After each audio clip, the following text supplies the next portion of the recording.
Hey everybody, Mike Brumfield, Sunday morning. Just watching the Good Morning with Good Morning Sunday morning, Jane Pauley. Looks like my Aunt Wanda. I love you, Aunt Wanda. I haven't seen you in forever. Anyway, this video is going to be called Letter to My Sons. And I realize any of us could die at any minute. I've had a lot of sudden deaths in my life, from my nephew to my dad to my brother Terry, tragedies, accidents, train wrecks, car wrecks, heart attacks. So I could die at any minute, and I don't want to die without giving my children a reading from the beginning of my 9th book, Infinite Astronauts, Artificial Intelligence. More than anything else, I see the most famous man's teachings, who they call Jesus. His name is Yeshua in Hebrew, and it's Yeshua in English. But anyway, I see that his teachings are all about saying that life is just a whisper. It's just a second, it's a fleeting moment. We think 70 years is a long time, but if you ask yourself how smart can life be in an infinite universe, then you realize that I said infinite, and numbers there, math. It can be infinitely advanced, and his story is one of, sure, things that we think is far-fetched today, but 100 years ago at the inauguration, we were in horse and buggies and gas lamps. So the idea of bringing people back to life or achieving artificial immortality of the mind is what my book is about. And it's also about the mystery of our species. And the first thing that, if somebody like that did exist, you ask yourself that question: how advanced can life be in an infinite universe scientifically? And you have to open up your mind to imagine those things that they would possess. What kind of technologies? It's real easy to just use an example of the past.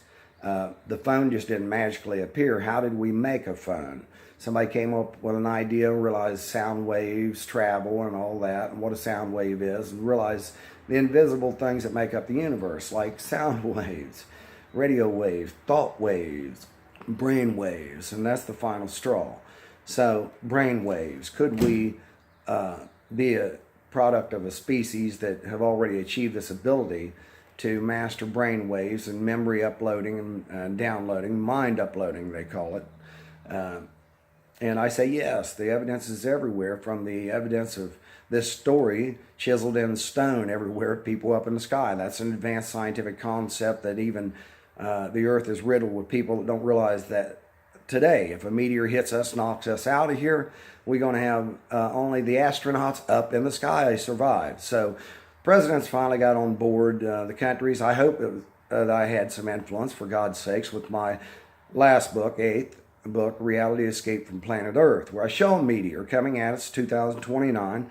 Nobody's giving money to start this project, Stop Meteors, which we finally are doing, at least in the United States. Still haven't come together globally. But anyway, I'll get back to this. I just want to read a quick excerpt because I don't want this to be long, drawn out. I have a video where I'm very blunt, to the point. It's called Human Mystery Solved. Check it out. Short and sweet. And I propose these things, that we could all be beauty addicts here. We don't want to look the same. We're a product of what we call the future, but it's all around us now. And the proof is their stories up in the sky, the pyramids, which we can't build today. And then, for God's sakes, I filmed flying saucers. I don't have any agenda. I don't have any reason to lie. I've got a wealth challenge. Hashtag wealth challenge. I'm challenging the world to give all their wealth to stop this meteor. Give all their wealth to where our heart should lie, and that is in our future, the children. The children are our future. Even if we can't achieve something today, what makes us think that they won't achieve it and then have to reconcile? Who do we bring back? What did these people live for back in their lifetime? Wealth? Immortality? Which one? It's an easy choice in my book. My children. Immortality. I'm afraid of me. I'm afraid of my pursuit of glory and fame, and my addiction to beauty, and remembering 20 like it was yesterday, and women falling at my feet, and me falling at women's feet that are drop dead gorgeous. And 99% of my thoughts are all about getting wealthy so I could have, one each day on an island somewhere for 6 days, and then one day pretending to be the moral, upstanding man I am. Okay, hopefully today.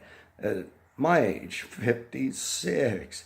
So anyway, love y'all. I feel 20. Matter of fact, check out my videos called Feeling 17.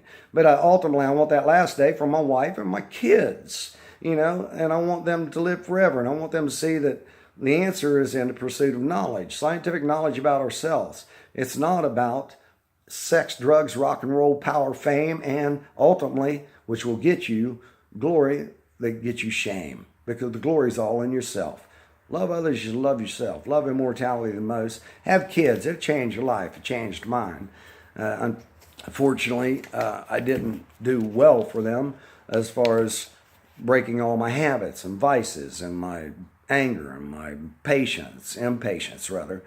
But I have and learned how to achieve that patience, and I have learned how to achieve all that is through giving up this world, giving up cares of this world. It's what are we doing here? It's just a fleeting moment, for God's sakes, man. Or isn't our children the most important thing? Isn't immortality and the achievement of a better society for all life? Take care of these animals all around us. I have 2 cats that live with me. I'm all alone now. I give up women. I give up everything for this dream. And my 2 cats, I realize how precious they are.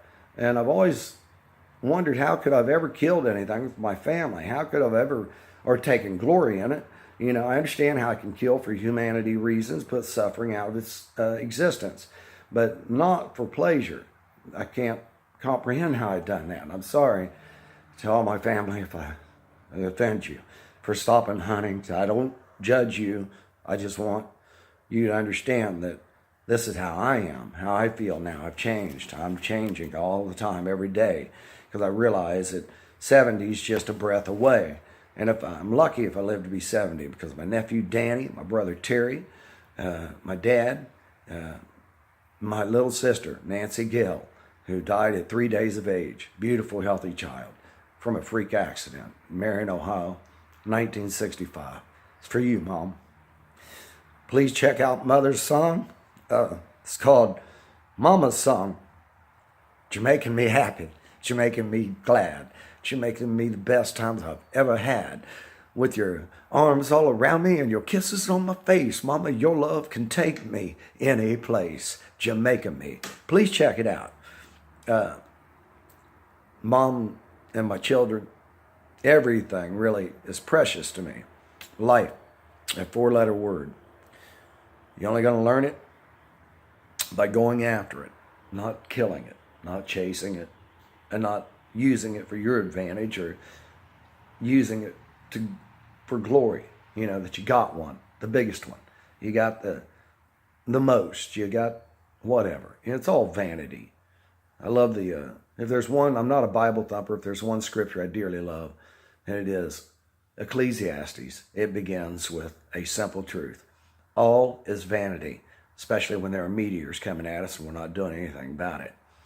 So, get my latest book, Reality Escape from Planet Earth. This is an excerpt from my new book. So, in case I die right now, and I don't want to do that emotionally, I want my children to look at death as just a transition. It's just a scientific fact, and as much as a scientific fact of birth. Be joyful. Be joyful for me, for what I've achieved, for what I want to achieve for you.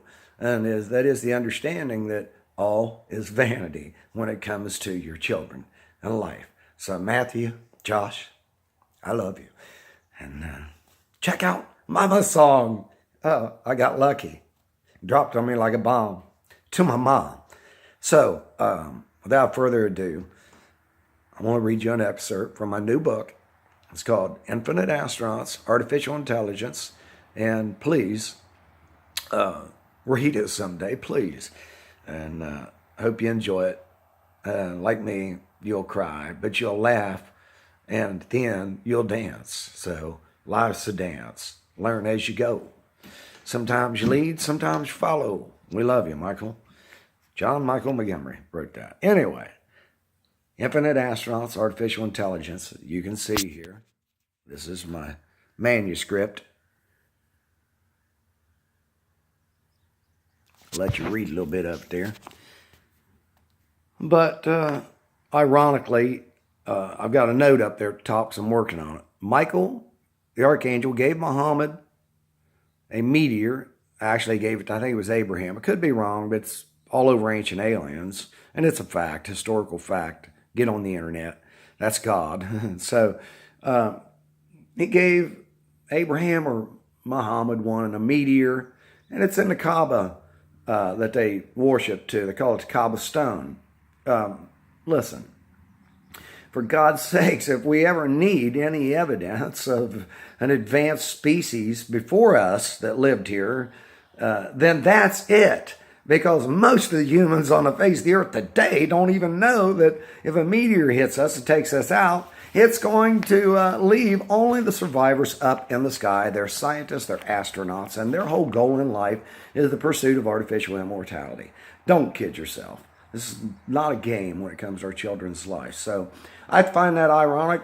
Another piece of evidence that I see that makes it very clear, it's scientific evidence we should be looking for, much further advanced than us. So infinite astronauts, I call these people. They didn't come from anywhere and they aren't going anywhere. We got to get educated as to how. Yeah, this is my new book, Infinite Astronauts, Artificial Intelligence. And it starts this way, with a very simple, profound question. Should make all people respect all life, and it should make people aware of their ignorance of life, and it's like mine, when I ask myself this, and then it should make light bulbs go off in your head about the only way I can figure this out is to search for it. If I ignore it at 70, I'm going to still be asking myself this profound question. Why am I me instead of a sparrow? I start my book by saying that, or asking that question. Then I say to you, hello, I am Michael Dwayne Brumfield, and you are reading my 9th book. It is about the mystery of our species, period. It's as simple as that. Mankind is the greatest mystery of our time. This question, very simply, has tortured me since the day I killed a sparrow as a young boy at 12. I was competing against my neighbor's son, who I played baseball with. We were walking along, and we immediately saw these sparrows sitting on a fence, and we were both wanting to be pitchers. I was a relief pitcher, and he was just the second baseman. There I go. My karma ran over my dog. But didn't even need to bring that up. I was a pitcher. No, I was a poor pitcher. I wanted to be a good one. So we immediately had the same thought, looked at each other, and went for rocks. The rest is in my book. Okay? Check it out, please. I killed that bird that day. And then I went on to be a bloodthirsty hunter, competitive hunter. Okay? And I enjoyed it. I don't know. I can say now, I know what I enjoyed was the glory from the attention my family showered me with. Everybody does. Your buddies, you're competing, you shower them with attention. When they win, whatever. And listen, it becomes an addiction. I'd done that for 20 years. From I was 15, my dad helped me shoot my first rabbit, pointed it out to me, shot it setting, looking at me.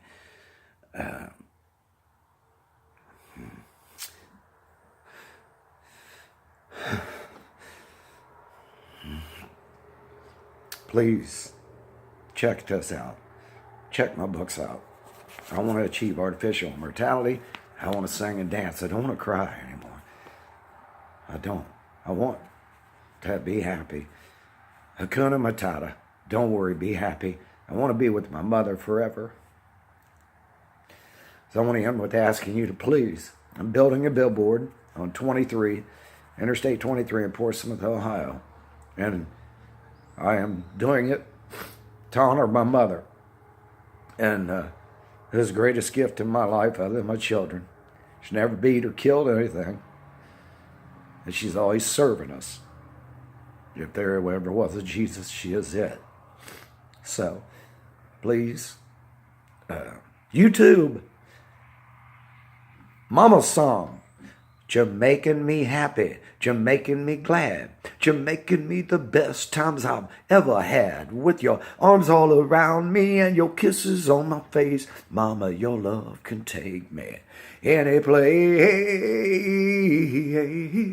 Yeah, mama song, Jamaica me. I love you all, my brothers and sisters. Even though you don't speak to me, I wish you would one day. I miss you real bad. I'm going to continue to try to talk to you. And please, love mamas all over the world. YouTube, Jamaican me happy. Mama song. Peace out.